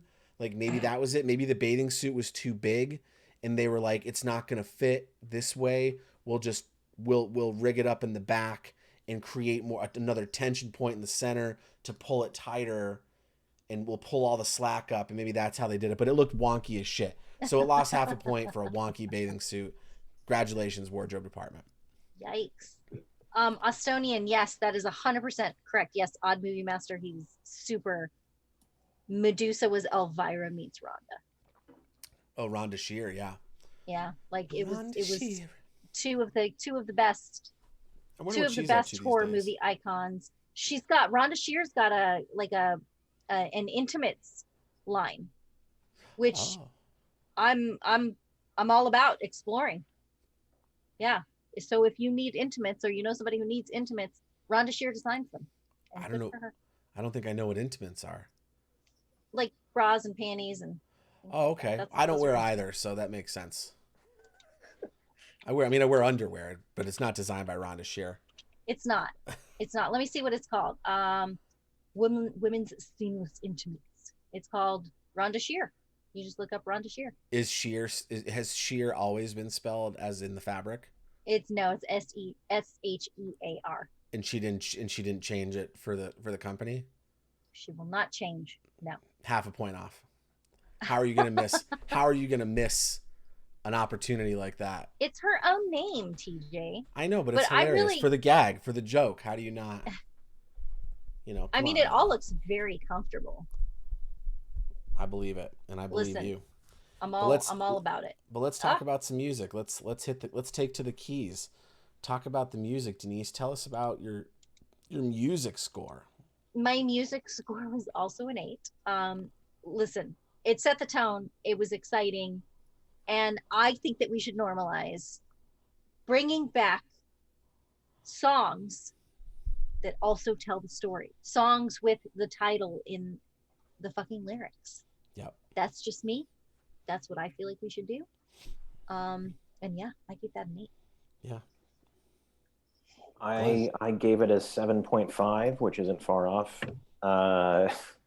Again, literally the note that I wrote down was so 80s camp that it hurts. Apparently I have a key phrase that I go to.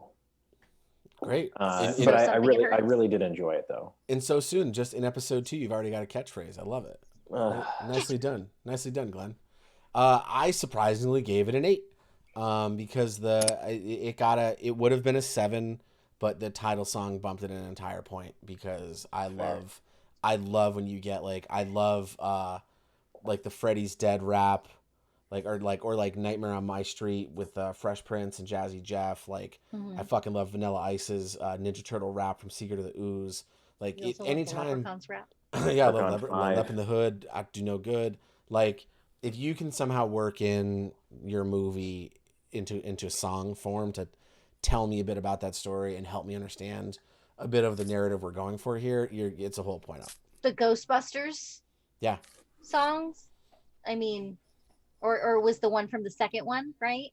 Wait, was Bobby Brown the first or the second one? Second one, right? I don't know. Anyway, either way, yes. Give me the story in music for. Yeah, what did you do, Denise, for music?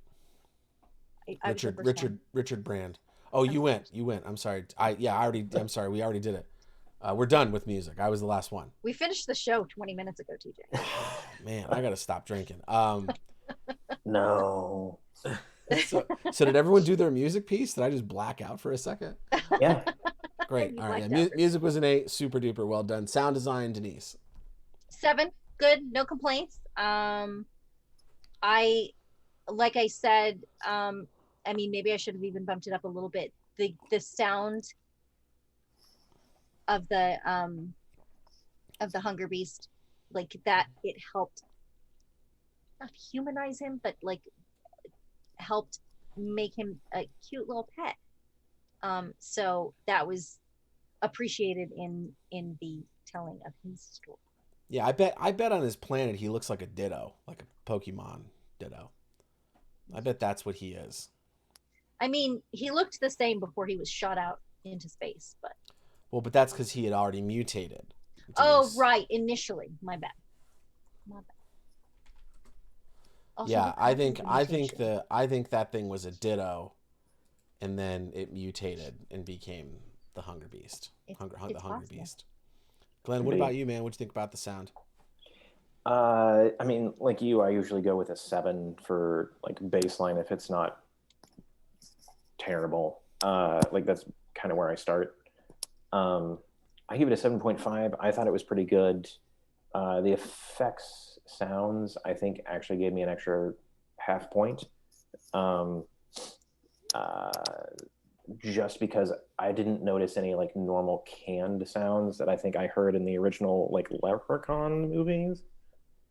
Did Yeah, we ever talk about this one in space, that trivia piece that we heard, I don't that think we all did. of the sound effects in Leprechaun in Space were from Doom, from the Oh, game? I think we didn't talk about that. I don't think. I don't think we covered that. Oh, no, I don't think we did. And somehow we didn't in the 4 hours that we talked. Yeah, Somehow. yeah. I did a 7 for sound design. I thought it was as good as it could have been. For the movie, I actually did feel like I noticed some of the gunfire and explosion stuff sounded a little fabricated. I wasn't too stoked on it. Yeah. But I think the where it came back hard was in the monster dialogue. Having the monster speak, I thought that was Oh, well done. right. Very well done. Was what brought it up to a 7 for me. Was all the monster stuff. It would have been a 6 Yeah. if not for the monster in that performance, and that the way that they filtered that and made it sound like it was gargling up all this stuff that was Right. constantly floating around in the back of its throat and whatnot. But I can't believe that I even forgot that they taught him how to speak. And yeah, they which absolutely was did. another way that Oh, oh, look at the little D.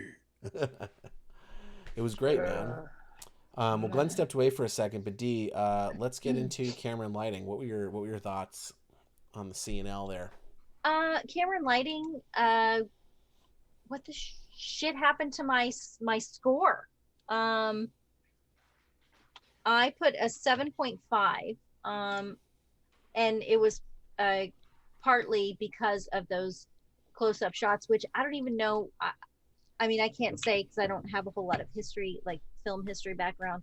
I don't know if that was a technique that started earlier or if it was something in the 80s, but that definitely puts you so much closer to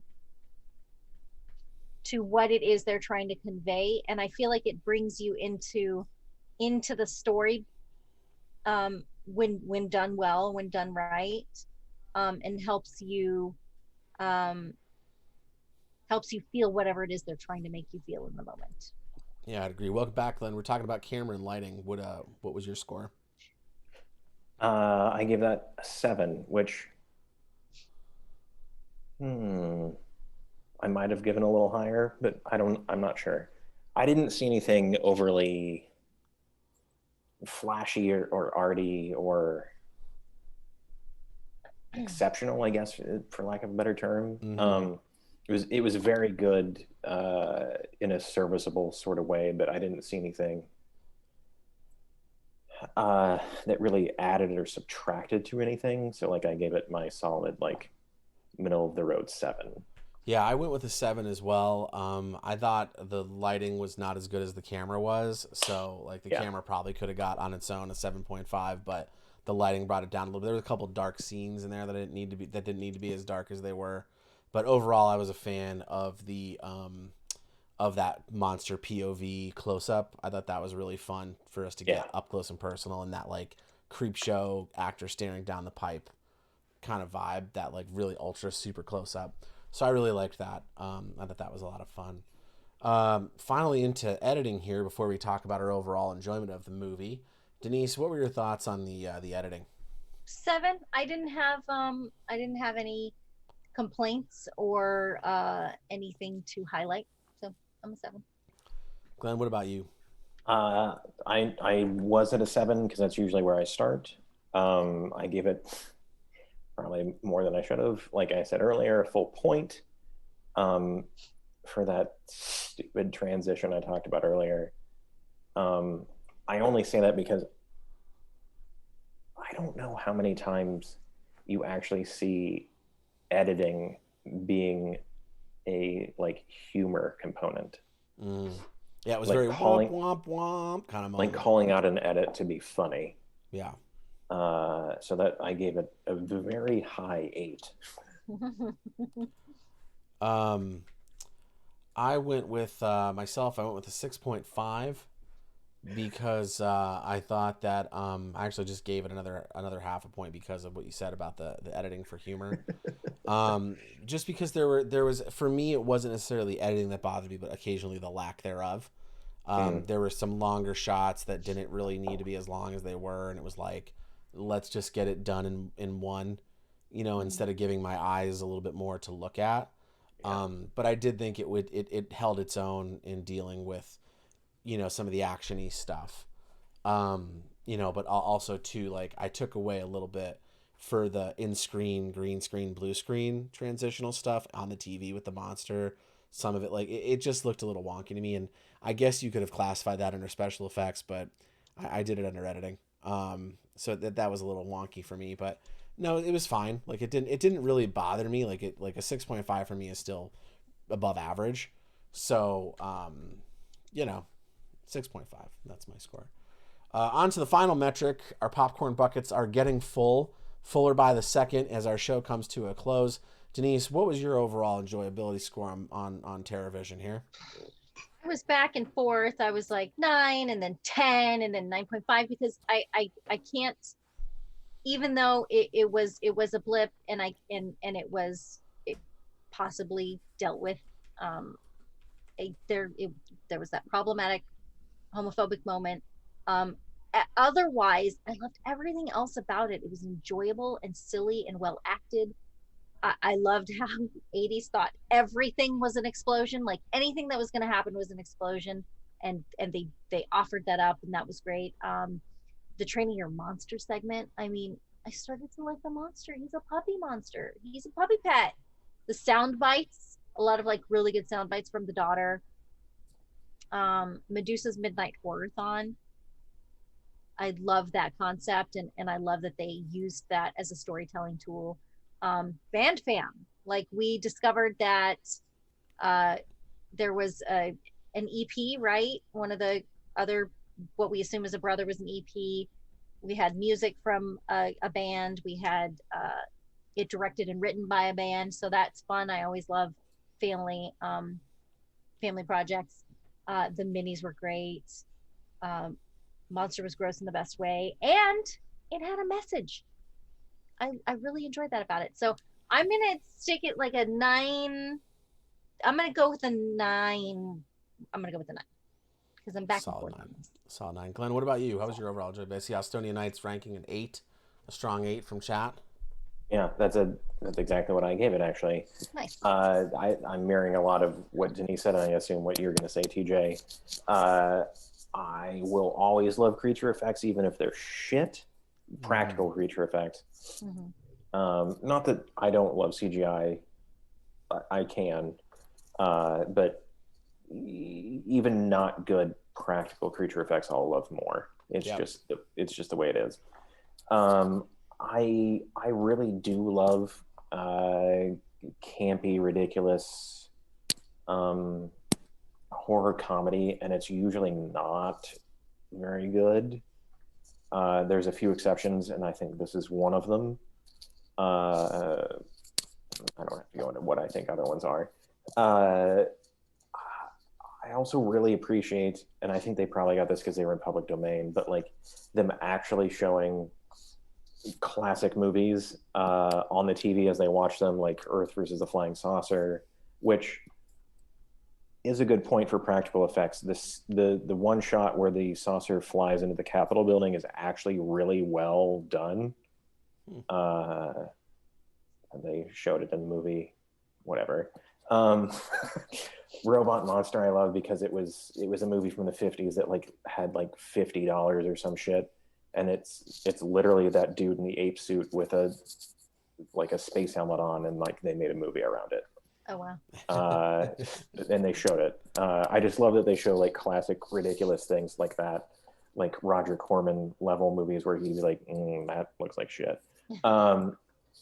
Anyways, it's a short, to me it was a short, sweet, like gooey, funny, campy, ridiculous movie. It's a good movie to watch like with friends like you two, throwing a few back if you want, or whatever you want to do. It's a good vibing movie, I should say. Yeah.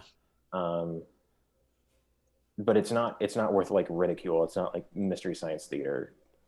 It's just a good watch with your friends, have a good laugh. Yeah. So I give it an 8, which isn't as high as you guys, but like you guys, I'm trying to save an extra couple points for when I try to defend a movie where you're like, what the fuck are you showing me this for? Oh boy. Yeah, to quote Billy Bob from Varsity Blues, I give it a 10, a fucking 10.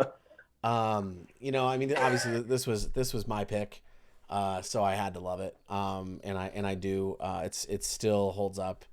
It's still a fun and super weird ride.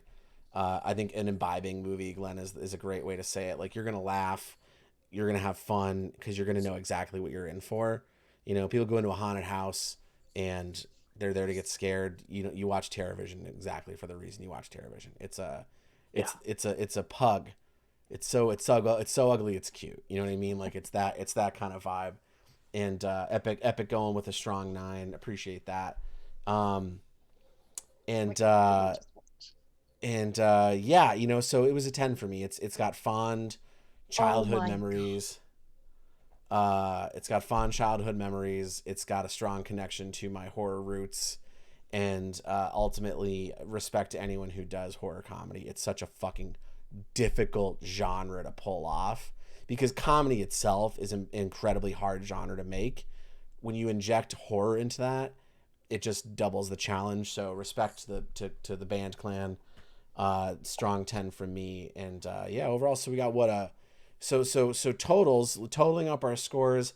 My total popcorn bucket is at a 73.5, almost full, just about there, just about 3/4 of the way.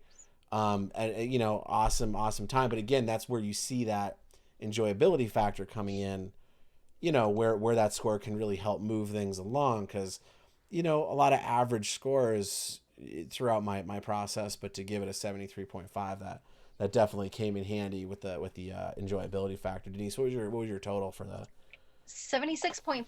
I went back and forth on some things and kind of changed my minds as I have several of them as we were talking about, you know, the movie and whatnot.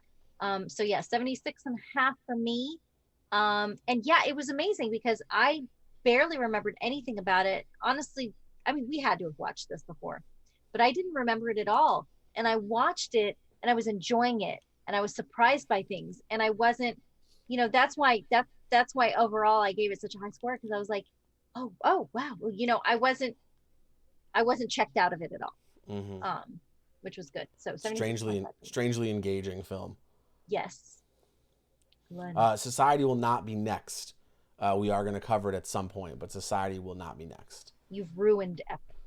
Also, Estonian Night, I see you. You said Cube.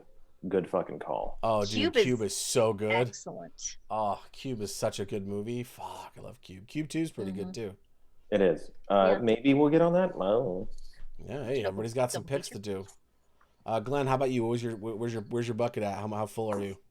Again, I must have a bucket larger than yours, both of you, because I could have swore I was going to be more hypocritical than both of you on everything, which is false. I gave it a 77, which is only half a point more than D. Yeah, I'm very close. It was really enjoyable, which I give it credit for. It hit a lot of my, like, I give it more credit than maybe it should probably really get. The humor, the practical effects, over the top dialogue and shit like that. I'm sure there'll be later in the series where we're talking about like more serious ones. I'm like, this was stupid. What the fuck? And you're just like, but you gave TerrorVision a 77. Dude, I don't think we're gonna throw these in your face. No, yeah, that's the thing. I will. Yeah, I'll call myself out. You know, and I don't think of my scores like a comparison. I think of them like benchmarks, like not necessarily like you know, this was better than or worse than, but like if I'm gonna score this, you know, if my benchmark for excellence is this movie, where does that stand in accordance to that? But yeah, here we are at the end of the episode 2 in the can. Oh my goodness. Yeah, Oh my gosh, film has and been we still took processed. 2 hours to talk Yep, about an 30 minutes movie. longer than we intended to. Yeah, hey, 90 minutes of 2 hours. But let's start to wrap out the show. Denise, tell us where we can find you in the world.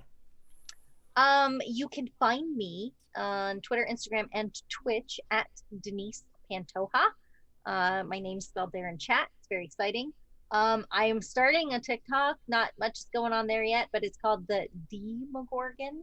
There's just an extra E, so spell Demogorgon correctly, and you I like that. Yeah, and you can find me here often on channel 29 as well as my own channel, and on Fractured Roll on Wednesdays for some D&D live play.